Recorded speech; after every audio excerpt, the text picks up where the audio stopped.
Hello, have you started to think about planning for next year, getting excited about 2023 and what's going to happen and what you're going to do? I'm going to ask you if you could please just stop, wait, and listen to this show before you get going on that, because there are some things that are so crucial to do before you get to your plan. Your relationship with money matters. I'm Michelle Perkins, and this is the Money and You podcast, where I will be breaking down your relationship with money, offering tough love money tips, and a money dating plan that will focus on lifting the barriers to success to help pave the way for better money practices and increased wealth. It's time to take control to live a limit-free life. It starts today. Hello, and welcome to the Money and You Show. I'm Michelle Perkins, your host, and we are broadcasting from ubngo.com. Very excited to be here with you today. This is going to be a great 30-minute short show, just me, and I really hope you'll stick around. I've got 5 super important tips and things to think about. They're more than tips, they're concepts really that I want you to think about before you get going on any kind of planning for next year. I've done planning courses for the last few years. I work with people on their plans through a Thrive Accelerator, a growth accelerator for business owners that a partner and I put together. And that's to make sure people execute their plans, stick with them, because we don't want plans to go on a shelf and be forgotten. But given knowing how this goes, there's something that's so important for people to do at the end of the year that they forget or don't think about doing. And that is really reflecting on this current year. What happened in 2022? Sometimes we want to run to the next year because it wasn't so great in the current year. But the reason we think that is often because we just forget. We forget the accomplishments. We forget the wins and the victories that we had throughout the year. We forget what we did well. We forget some of the events that occurred that may have prompted us to do one thing or another. So it is really crucial before you move on and plan next year to both learn from the current year and what happened and tweak any plans for next year with those things in mind. And it's also really important, and the thing that is really overlooked by people, to sit with yourself and recognize what you did. You did amazing things this year, and I know for a fact you've forgotten them.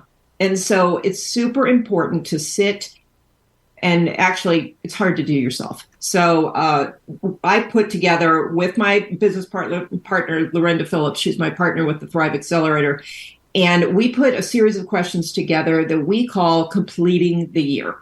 And we ask you those questions in an event. It's a free event. We're doing it this Wednesday. I think that's the 14th from 12:30 to 2. You are more than welcome. I'll give you information in the show notes on how to join us. And it gives you an opportunity that we're pretty sure you won't take and won't do on your own, to sit with yourself. And as we ask these questions, you're going to reflect back on your year. And I promise you, if you go from January month by month and you answer these questions, you are going to be really, well, I hope you feel really good, because you're going to notice the things that you did that you've forgotten. You're going to remember them, and you're going to understand better what happened during the year, what transpired, what caused you to, keep going or pivot or whatever you did. You're going to look at your results. You're going to look at why they occurred and some of the best things that happened, some of the not so great things that happened, so that when you go into your planning, you're informed. What if you were planning your financial life without any numbers? You didn't know how you did it last year. You don't know what's in the bank account, but you're going to do next year's financial plan. It just wouldn't work that well. You'd just be, stabbing in the dark. So we really want you to go into next year with a successful plan. And that means knowing really well on a deep level what happened this year. So again, I want to invite you to that planning event. It's not really a planning event. It's a reflection event that's this Wednesday. I'll give you info on that. It's going to be really good. You're going to be really glad you did it, because it's a busy time of year and you're not going to stop and get yourself to do it. You're also not going to have our magical questions that help you with this. So that's my invitation to you right now. And I also want to show you a few, 5 to be exact, things that you want to think about this year. So whether you come to the event I just mentioned or not, please think about these things so you can have a super successful 2023. Because all of us, I know, especially me included, I became very aware this year of what wasn't working. I, like everybody, get into habits, and everybody I know has certain things that go on. They have habits, they have external kind of circumstances that influence them. Everybody has reasons for doing what they do. Some are reasons, some are excuses, some are realities. So we want to be increasingly aware of why we do what we do and how we do it. I became increasingly aware that I wasn't having enough free time. Wasn't having enough just open time to go, have a day where things just happened. And usually when I do have those days, it is kind of magical, like amazing things happen, but I'm not giving myself enough space. So I called this show Letting Go. I forget what I called the show. Letting Go so you can bring in the new. I don't remember what I called it. But that said, there is a reality to the fact that you have to let go of some things. You have to clear some space so that new things can come in. And that's a really important end of the year kind of thing too. You can obviously do it any time of year, but I love the ritual of it about now. About now, I'm noticing people cleaning their offices, cleaning their studios, getting them ready for new exciting opportunities to come in the new year. I'm noticing people cleaning up their money, cleaning up their financials, getting them done, moving things around. This is really important. If you are a person who has things like decluttering or organizing, and they've been on or just taking care of specific things that have moved on your to-do list every week for this entire year, I would ask you to take care of them with some help now. If you can do it, great. I'll give you a couple examples. I have some things that need to get moved into a trust, and I have not done it. I've said I would do it all year. It drives me nuts that I'm not doing it. And I've decided I'm just going to have somebody do it. I'm going to have the attorney who drew up the trust do this, and it's going to cost me. But I am not going to bring it with me into 2023. And the reality of me doing it, I think I've sort of proven that I'm not. Now, I could kick it in and make sure that happens. But it's a choice I'm making because I have so many things to do. The other one was I have said I would organize this office for this whole year. And I was at a holiday party the other night with a friend of mine who's a professional organizer. And I looked at her and I said, you know what? I'm hiring you. And you're going to come in, I think, one day and help me with this office that I keep saying I'm going to get to, and I'm not. And it was a huge relief. It's money out, it's money. I don't love the idea of spending money on these things. And there's a part of the judgy part of myself that is saying, you should do this. You should be doing this yourself. What is your deal? Like, spend a weekend and clean your office. But I've spent many weekends saying I would do it and not doing it. So I'm really becoming aware of the things. This is such an energy drain for me to think about this and to move it on my calendar. And I don't know what you have, but we all have these major energy drains that we need to let go of. That is a big part of this. So I'm gonna move on to, because I'm going all over the place here and I'm already touching on point number 3. So I'm backing up. I'm going to number 1, which is letting go. Remember, this is all about letting go so we can bring in the new with ease and grace. More abundance with ease and grace. That's what I want for me, for you, for everybody. Number 1, let go of preconceived ideas. I have been in my quest to be more time efficient so I can have more of this free time and time for exercise and hobbies and things like that. I've been reading Tim Ferriss's 4-Hour Work Week. This book has been in my home for 20 years. I've never read it. I'll be honest, the title kind of bothered me. But I was hit by this. I have to change a lot of things here. And I have to, I don't know where I'm using my energy in the wrong places or spending time on the wrong things, but I need to crack this nut. So I pulled this book out and I've been actually really enjoying it. And one of the things that Tim Ferriss says in his book is, and he's actually referring to money. He's referring to the new rich, which is a term he uses. But the options are limitless. I think this goes for anything, not just money. The options are limitless, but each path begins with the same first step, replacing assumptions. So I loved that because I do a lot of work on money mindset, and that's all about replacing assumptions. So let go of preconceived ideas you have. Here are a few. I was with a friend working the other day. She was talking about her crazy hours and working all weekend and working, until 4 a.m. because she deals with some international people. And her comment was, well, I'm an entrepreneur. This is what it's like. You just work all the time.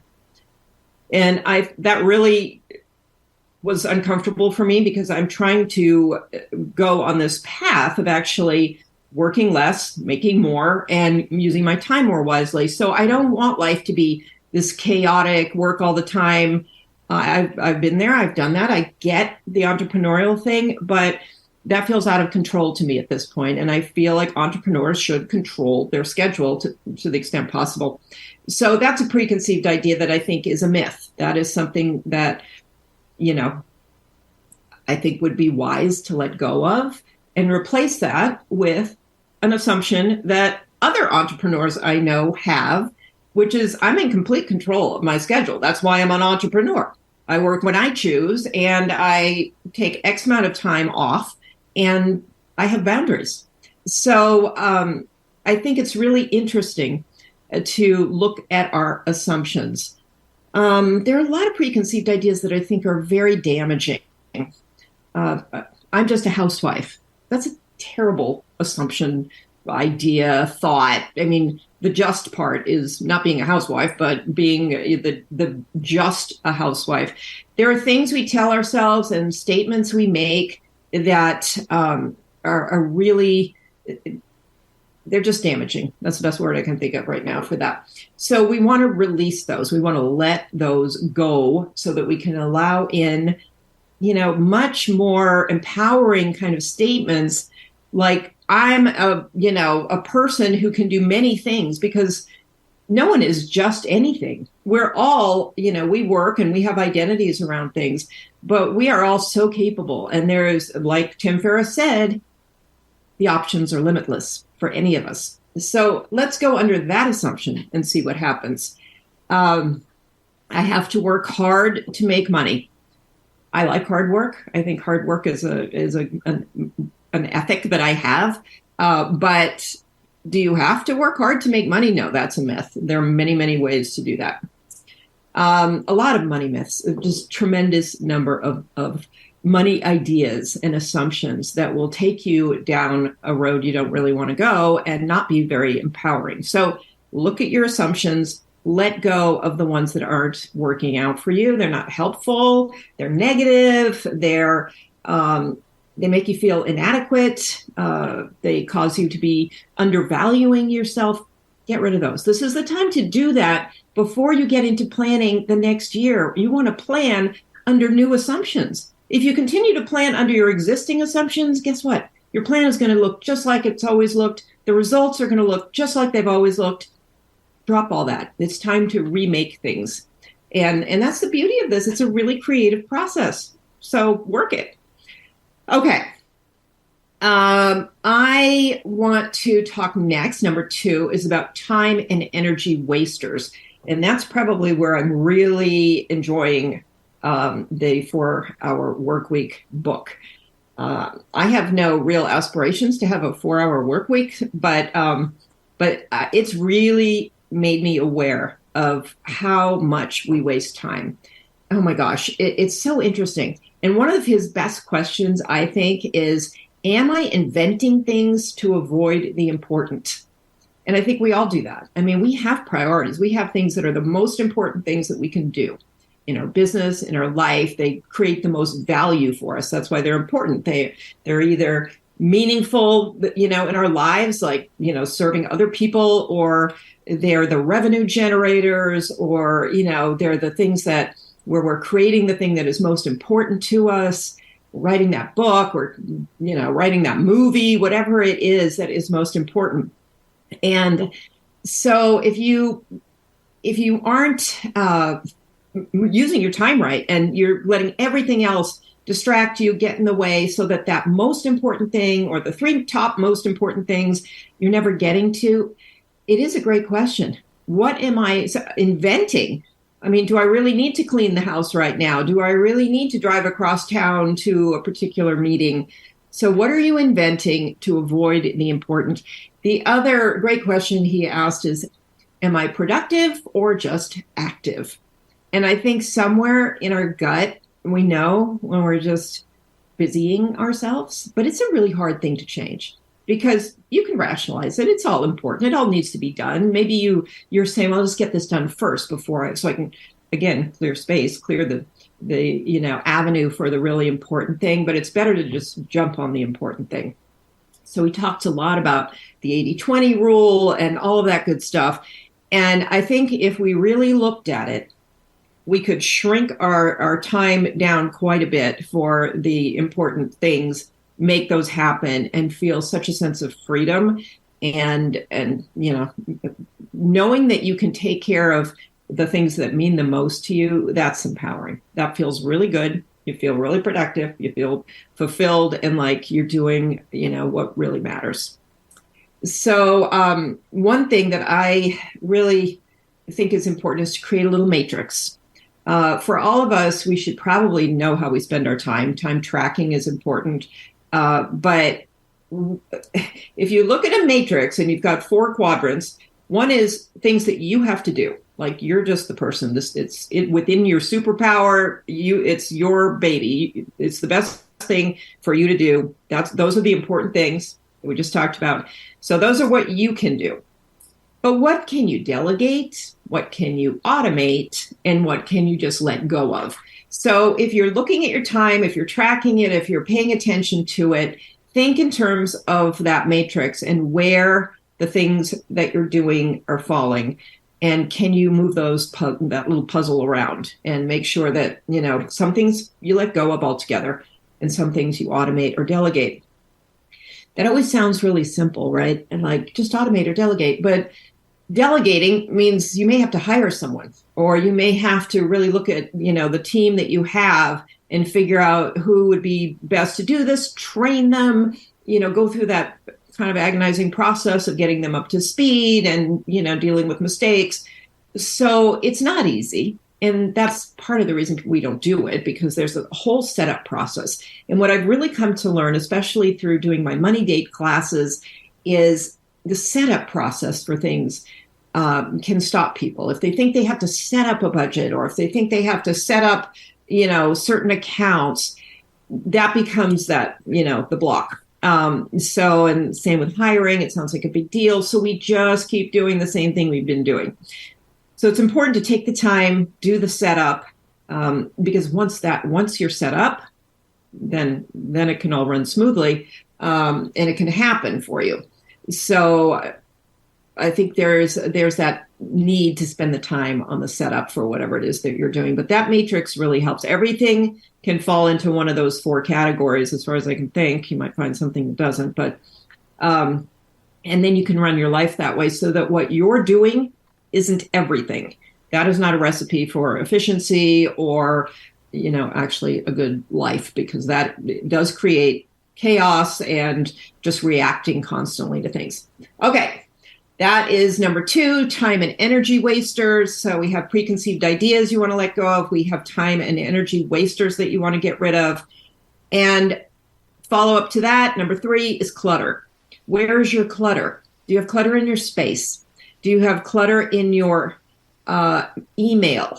I'm finding email, and he addresses that a lot in the book too, to be a big source of distraction. I look at it too many times during the day. I answer emails I shouldn't be answering. I should batch those things together, have a couple of times a day that I actually look at it and work through the email. So I'm going to change all that.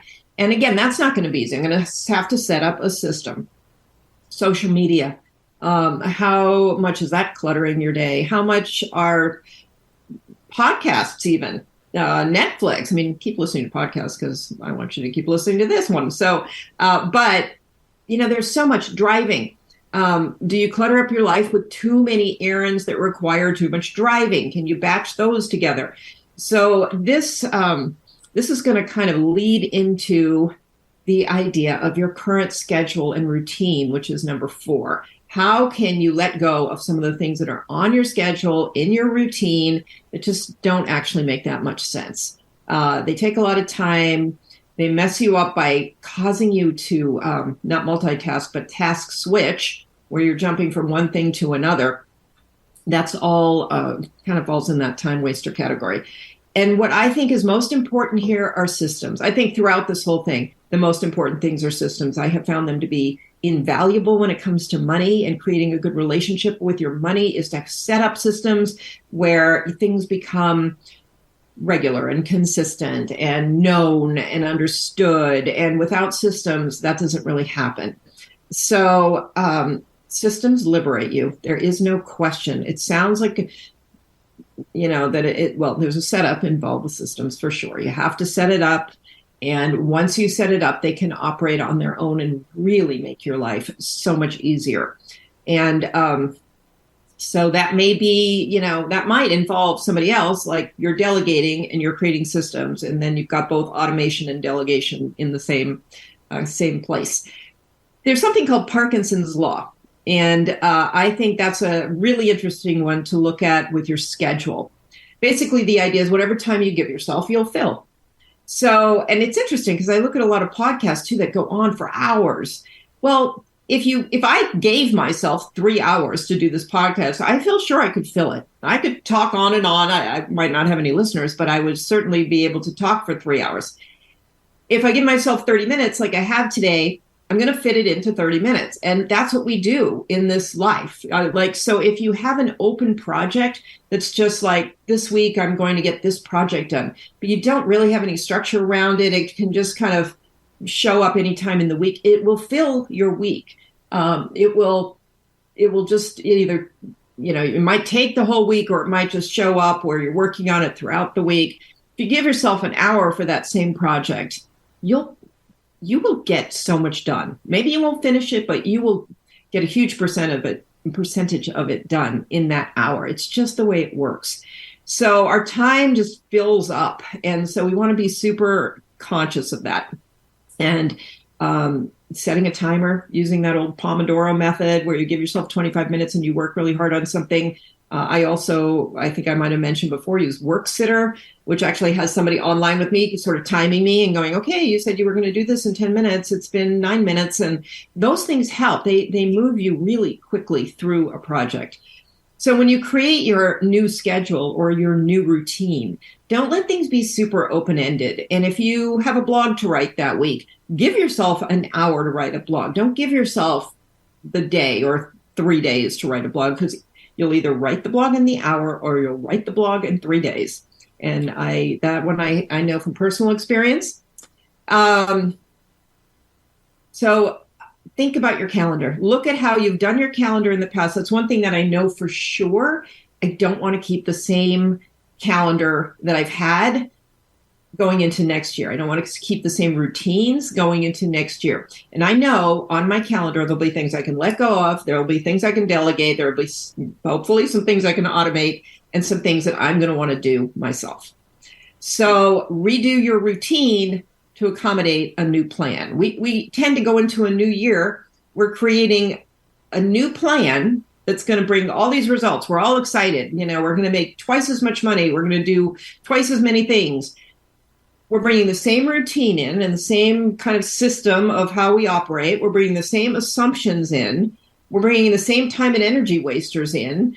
And, the same clutter is going with us. There is no space for anything new. There is no clear pathway so that all this amazing stuff you're planning for is going to be able to come in.